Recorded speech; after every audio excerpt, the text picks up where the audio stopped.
Good evening everyone. देखिए, आज हम आप लोगों को फिर से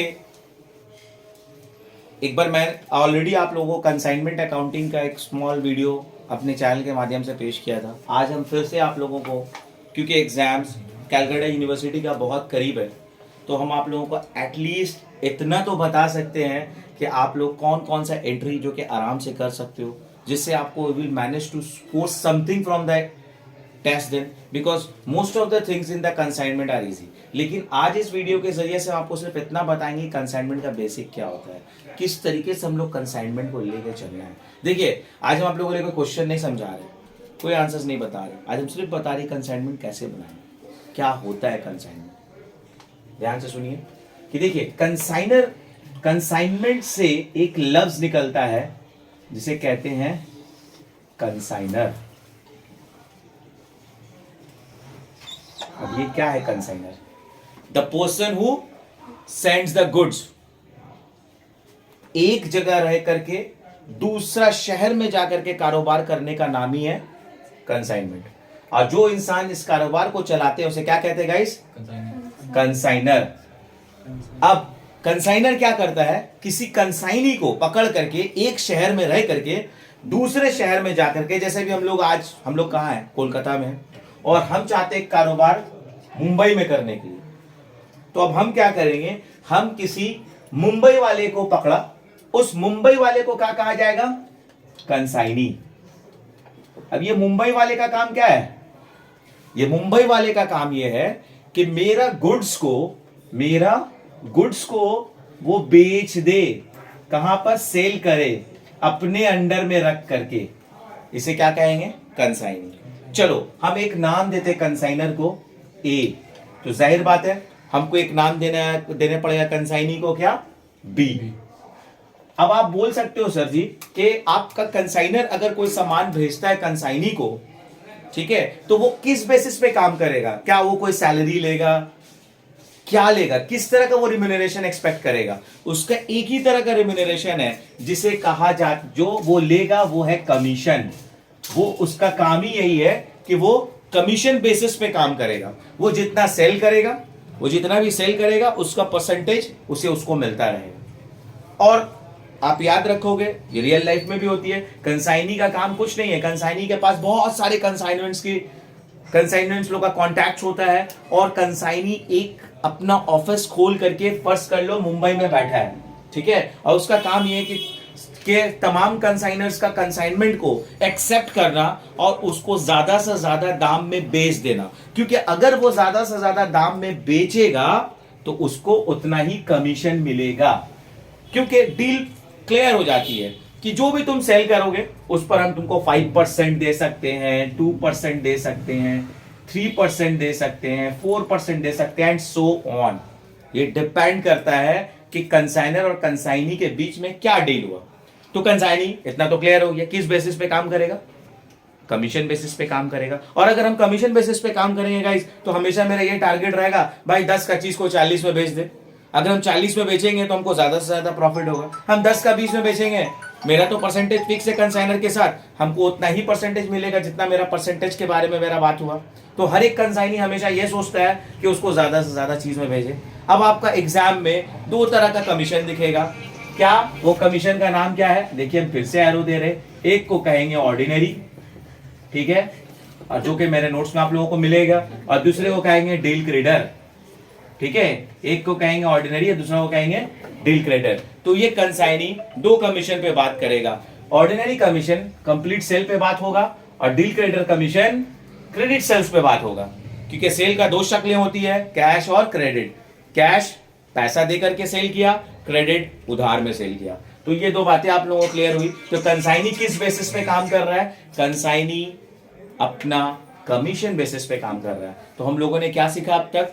कि कंसाइनर कोलकाता में रह करके मुंबई में सामान बेच रहा है, भेज रहा है, किस पर्पस के लिए? बेचने के लिए, ताकि उसका वो सामान बन जाए। तो चलिए अब हम एक डायग्राम बनाते हैं। समझ लीजिए ये बॉक्स है, ठीक है, ये बॉक्स, ठीक है। मान लीजिए हम एक कोई भी चीज, मान लीजिए एक पेन, ठीक है, पेन ही हम बनाते हैं। पेन बना करके हम आप लोगों को एक consignor 200 pieces pen, 400 pieces pen, एक एग्जांपल अज्यूम करते हैं पेन का कि वो 500 पीसेस पेन, ठीक है, अपना कंसाइनी को भेजता है, तो आपको एक रेट फिक्स करना पड़ेगा। चलो एक पेन का दाम हमने रखा है 10 रुपए, ठीक है, या चलिए कम करते हैं 5 रुपए का पेन वो बेचता है कंसाइनी को, तो 500 राउंड फिगर लेंगे तो भी हम लोग कैलकुलेशन करने में आराम होगा, ठीक है। 10 रुपए करके एक पेन का कीमत ईच करके वो अपने कंसाइनी को भेजता है, करेक्ट। तो कितना में बेचेगा? 500 इंटू 10, 5000, ठीक है। चलो हम एक जीरो और बढ़ा देते हैं, तो 5000 इंटू 10, 50,000। तो जो भी कभी भी आपका कंसाइनर कोई कंसाइनी को सामान भेजे तो कंसाइनर का बुक में लिखा जाता है कंसाइनमेंट टू मुंबई अकाउंट, और आप क्या लिखिएगा?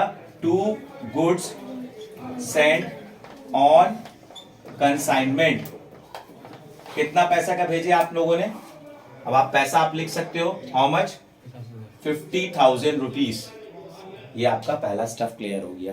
तो एक चीज आप लोगों ने सीखा कि कंसाइनी जब कभी भी भेजेगा उसे क्या लिखा जाएगा? To goods sent on consignor. Consignor भेजेगा, सॉरी, कंसाइनर भेजेगा कंसाइनी को, उसे क्या कहा जाएगा? Goods sent on consignment. ये भेजा है, उड़ के तो नहीं चला जाएगा, भेजने में कुछ खर्चे होती हैं, किसकी होगी? डेफिनेटली कंसाइनर की होगी। तो कंसाइनर जो कुछ भी खर्चा करेगा, तो खर्चा करने का भी दो मोड होता है गाइस, या कैश या चेक। अगर कैश खर्चा किया तो हम टू कैश लिखेंगे, या चेक से जरिए से कुछ खर्चा हुआ तो टू बैंक लिखेंगे। तो ये जो पैसा आएगा, मान लीजिए उसने 1,000 रुपया खर्चा किया, क्वेश्चन में आपका दिया हुआ है, भेजने में उसका 1,000 2,000 जो भी हो, पैकेजिंग वैकेजिंग करने में खर्चा हुआ, तो मान लीजिए 1,000 2,000 मिला करके 3,000 रुपया खर्चा हुआ। अब वो उसका दाम कितना हो गया? 53,000। हम सिंपल बेसिक नॉलेज दे रहे हैं कि होता क्या है, उसके बाद हम अगले वीडियो में आपको सम्स के बारे में बताएंगे। तो 53,000 का सामान चला गया, कहां चला गया? कंसाइनी के पास चला गया। अब कंसाइनी क्या करेगा भाई? 53,000 उसके पास है, तो सामान कंसाइनी तक पहुंचा, कितने का पहुंचा? 53,000 का सामान अभी पहुंचा नहीं है, चला है 53,000 का, मैंने एक्सपेक्ट किया, ठीक है। अब कंसाइनी उसको, कभी कभी क्या होता है कि अक्सर आप सवालों में देखोगे कि कंसाइनर का अगर कितना पीसेस मैंने बताया, 5,000 पीसेस भेजा, और उसमें से 100 पीसेस रास्ता में क्या हो गया? खराब हो गया, बैड हैंडलिंग के वजह से, आपने सही से हैंडलिंग उसे नहीं किया। तो इस 100 पीसेस को क्या कहा जाएगा? Abnormal loss. ये अक्सर एग्जाम में पूछा जाता है, 100 पीसेस एबनॉर्मल लॉस। तो डेफिनेटली कंसाइनी को कितना गुड्स मिलेगा गाइस? 5,000 चला था, 1,000 अगर खराब हो गया तो कंसाइनी कितना पा रहा है? 4,900। इतना तो समझ में आ रहा है। तो आपको एग्जाम में कैलकुलेशन सबसे पहले करना होगा क्या चीज का?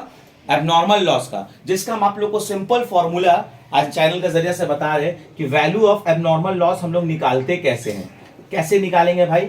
इसका फॉर्मूला है total cost by total quantity into quantity lost.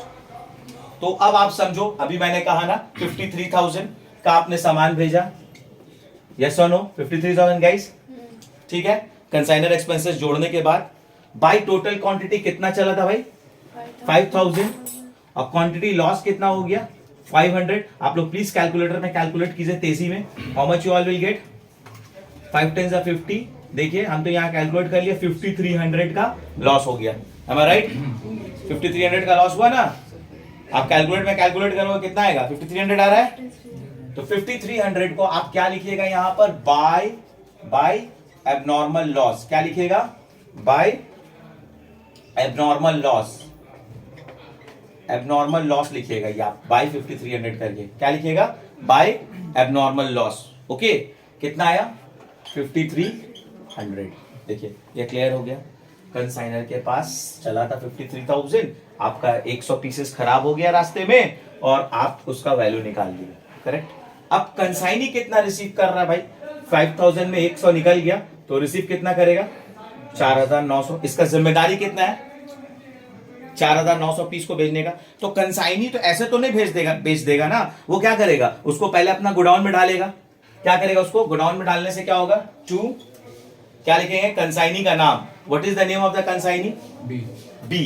तो हम लोग क्या लिखेंगे? टू बी अकाउंट, ठीक है। अब वो क्या क्या किस्म का खर्चा कर सकता है, आपको बता रहे हैं क्या क्या, कि वो लोडिंग करवाएगा, अनलोडिंग करवाएगा, एक खर्चा उसका हो सकता है, ठीक है।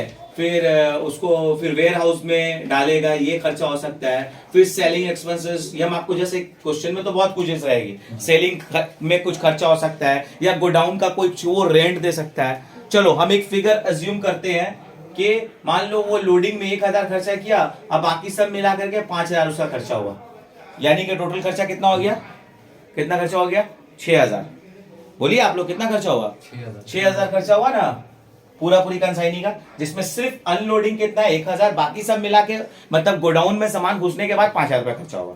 गोडाउन तो थ्रू ट्रक वगैरह के जरिए से भेजी जाती है, तो अपने ट्रक वगैरह के जरिए से वो सारा पेन का लॉट को अपना गोडाउन में डाला, लेकिन वही लोडिंग जो लोड कराया उसमें उसका 1000 खर्चा हुआ, बट बाकी का सारे खर्चे जो 5000 रुपया दिख रहा है, ये मैंने एक फिगर अज्यूम करके आप लोगों को बता रहा हूँ ताकि वो समझ में आ जा रहा है आपको कितना वो लोडिंग आपका 5000 है। चलिए अब वो सामान चला गया गोडाउन में, अब हम लोग क्या करेंगे कि अब गोडाउन में चला गया तो गोडाउन के लिए तो सिर्फ कंसाइनी नहीं ना, कंसाइनी पहले उसको गोडाउन में रखेगा और फिर जाकर के उसे बेचेगा।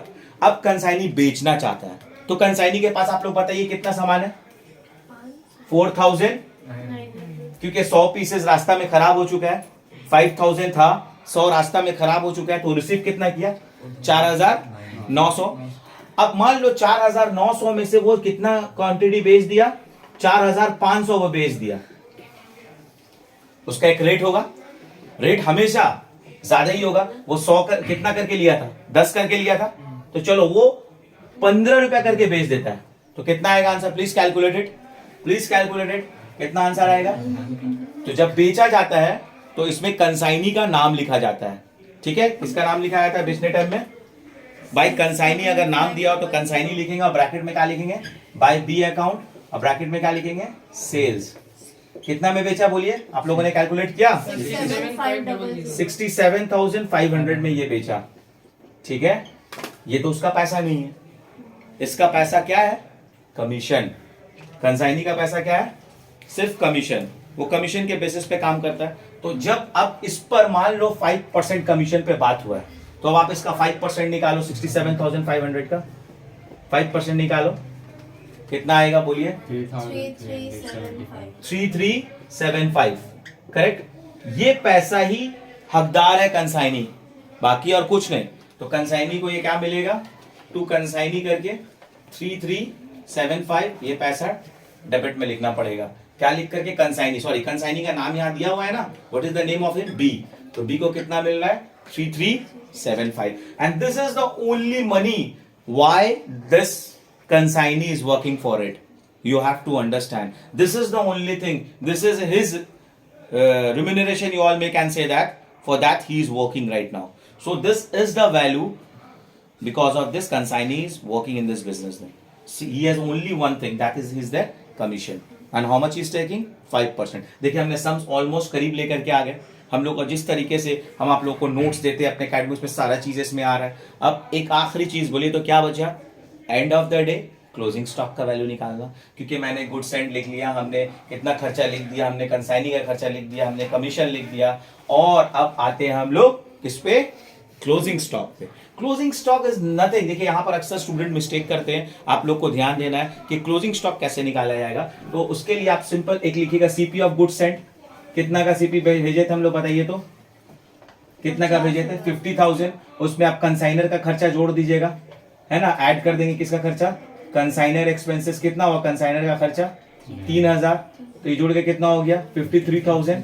ओके एवरीवन, उससे लेस क्या कर देंगे, एबनॉर्मल लॉस, कितना हो जाएगा abnormal loss, 3000, how much, sorry 6, कितना निकाला था हमने, 5300, तो हम लोग यहाँ से 5300 निकाल लिए, कितना बचेगा गाइस, कैलकुलेटर में देखिए, 47,700, ये हो गया एबनॉर्मल लॉस। अब क्या करेंगे, ऐड कंसाइनी का एक्सपेंसेस, कौन सा एक्सपेंसेस, नॉन रिकरिंग। अब आप बोलोगे सर नॉन रिकरिंग क्या है, गोडाउन से पहुंचने का पहले का खर्च, तो वो क्या है, सिर्फ ये 1000, इसको जोड़ दिए तो मेरा वैल्यू कितना आ गया गाइस, 48,700 आया नहीं, 48,700। तो अब आप क्लोजिंग स्टॉक, जगह यहाँ नहीं, हम यहाँ पर आपको करके दिखा रहे, क्लोजिंग स्टॉक कैसे निकालेंगे। तो इसका फॉर्मूला क्या है,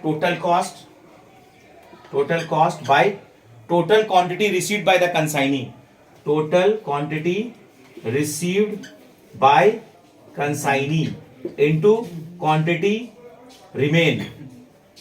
तो अब आप बताइए टोटल कॉस्ट कितना आया आपका? 48,700 मैंने लिख दिया, correct. Total quantity received by the consignee कितना हुआ बताइए? 5,000 चला था, 1,000 रास्ता में 100 खराब हो गया, सो दैट इज 4,900 और उसमें से कितना भेज दिया हमने? 4,500, तो बचा कितना? 400। प्लीज कैलकुलेट इट और यहां पर क्या लिख दीजिएगा? By stock on consignment. कितना आएगा बोलिए? स्टॉक ऑन कंसाइनमेंट कितना आ रहा है इसको कैलकुलेट करके बोलिए जल्दी से। तो आपका नेट प्रॉफिट बाहर आ जाएगा इससे इसको माइनस करने के बाद। अगर डेबिट साइड कम हुआ, क्रेडिट साइड कम हुआ, how much it is coming? How much it is coming? How much it is coming? 3975.50 whatever it is, जो भी हो। तो मैं जैसे कि अज्यूम फीवर आप लोग को बता रहा हूं। अब जब आप इसको टोटल कीजिएगा, इससे इसको माइनस कीजिएगा, you will get a profit. Okay, you will get a profit. Whatever it will come you are going to write. आपका क्रेडिट साइड ज्यादा होगा, डेबिट साइड कम होगा, तो क्या होगा? प्रॉफिट। और अगर आपका डेबिट साइड ज्यादा आ जाए और क्रेडिट साइड कम हो जाए तो क्या हो जाएगा? लॉस। तो आप लोगों को इसी तरीके से कंसाइनमेंट में अप्रोच करना है और ध्यान रखना है। अब एक सवाल हम और बोलेंगे, कभी कोई क्वेश्चन में अगर आ जाए बैड डेब्ट्स, सुन लीजिए ध्यान से एग्जाम्स के लिए, अगर बैड डेब्ट वर्ड अगर आ जाए तो आपको क्या देखना होगा कि उस क्वेश्चन में डील क्रेडिटर कमीशन दिया है कि नहीं। ठीक है, अगर डील क्रेडिटर कमीशन दिया है तो उसको इग्नोर कर दीजिएगा। डील क्रेडिटर कमीशन दिया है तो उसको इग्नोर कर दीजिएगा। और डील क्रेडिटर कमीशन नहीं दिया है तो आप क्या कीजिएगा? बैड डेब्ट्स को आप ओपनली लिख सकते हो। हमारे नोट्स में क्वेश्चन नंबर 6 में आपको ये कंडीशन दिख जाएगा जिसमें आपको लिखना पड़ेगा। बैड डेब्ट्स में बैड डेब्ट्स नहीं लिखिएगा, क्या लिखिएगा? पासबुक में बहुत सारी चीजें आप लिखिएगा टू कंसाइनमेंट डेटर्स अकाउंट। क्या लिखिएगा? टू कंसाइनमेंट, ये मैं हट के बता रहा हूं, टू कंसाइनमेंट डेटर्स अकाउंट उसका वैल्यू। अगर बैड डेब्ट दे दे तो आपको क्या दिखना है? क्वेश्चन में डील क्रेडिटर कमीशन है कि नहीं है। अगर क्वेश्चन में डील क्रेडिटर कमीशन नहीं है, आपको बैड डेब्ट्स यहां दिखाना पड़ेगा। और एट द सेम टाइम आप कंसाइनी में कंसाइनी का नाम नहीं लिखेगा सेल करने टाइम में, क्या लिखेगा? By consignment debtors account. याद रहेगा? फिर से मैं दोबारा बताते हैं, अगर क्वेश्चन में बैड डेब्ट्स दे दिया तो आपको क्या देखना होगा? Deal credere commission. अगर आपके हाथ में डील क्रेडिटर कमीशन अगर दी हुई है तो आप डील क्रेडिटर कमीशन अगर दिख गया तब आप बैड डेब्ट्स लिखिएगा ही मत, इग्नोर कर दीजिएगा। लेकिन अगर क्वेश्चन में डील क्रेडिटर कमीशन नहीं है तो आपको यहां पर बैड डेब्ट्स का वैल्यू दिखाना है, उसके बाद जो प्रॉफिट आएगा वो प्रॉफिट आएगा। तो ये दो चीजें जो कि काफी इंपॉर्टेंट है, जो अदर देन इनवॉइस प्राइस का सम्स है, जो अभी हम आप लोग को क्लियर किया। ठीक है, एग्जाम्स काफी करीब है, आप लोग इस वीडियो के जरिए से एटलीस्ट कुछ तो समझ सकते हैं, कुछ तो देख सकते हैं। और देख करके आप कोशिश कीजिएगा, हो सकता है आपसे इस तरह का सवाल आ जाए, इस तरह का क्वेश्चंस आ जाए, तो आपको बहुत हेल्पफुल होगा। तो गाइज, अगर मेरा वीडियो अगर आप लोगों को अच्छा लगा हो तो आप लोग अपने दोस्तों में शेयर कीजिएगा और जरूर से उनको भी कहिएगा, खुद भी करिएगा, जरूर से सब्सक्राइब कीजिएगा। Okay, thank you very much और अगले वीडियो में आप लोग से फिर मिलेंगे।